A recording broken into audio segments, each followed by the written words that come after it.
Good evening. My name is Becky and I'm a member of the Community Health Team at Central Vermont Medical Center. My presentation tonight will show how effective business communication enhances the job we do for the Community Health Team. I've chosen to interview my boss, Ashley Turner. She is a Community Health Team lead and does many presentations in the course of her job. There were 3 areas of discussion: presentation technology and nonverbal cues that we went over in the interview.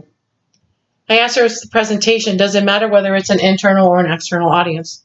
She said, no, it doesn't matter whether it's internal or external.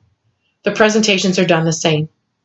And the key things you need to remember are your audience, who are you presenting it to, the point you are trying to get across to your audience, and how much time you have allotted to you to get that message across.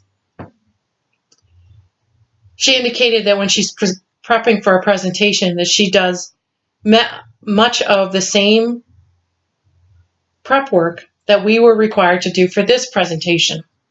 She does an outline. She will make sure that she has access to all of the visual aids that she may need.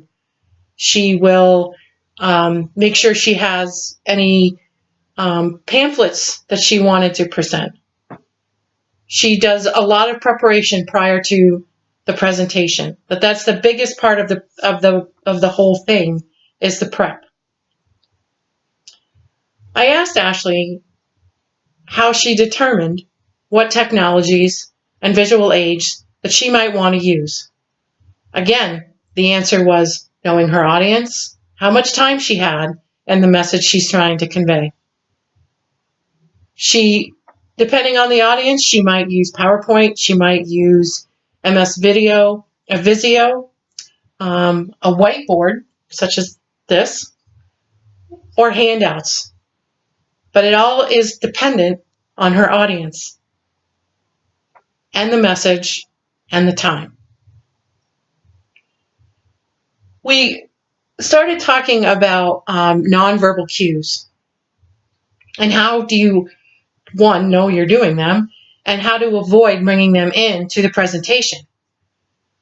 Ashley explained to me that she went to a 3-day seminar and she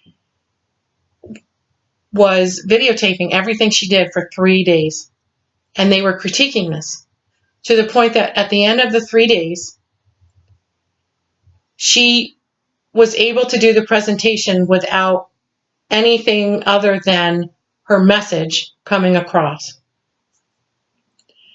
As we are learning, nonverbal cues can send a wrong message.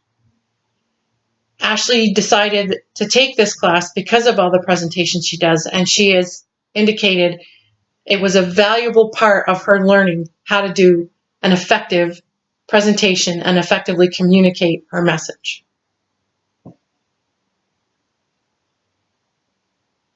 We do a lot of communicating, not only with our internal audiences, our coworkers, our boss, but also with external audiences, our general public, our friends, agencies that we may need as part of our job.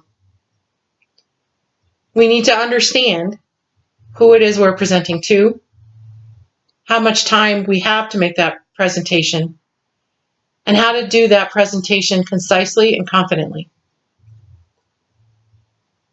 This class is helping us learn how to do that. And by interviewing Ashley, I learned even more that the points that our education and our class are putting down for us to be effective communicators is also being repeated by people who are effective communicators. Ashley remains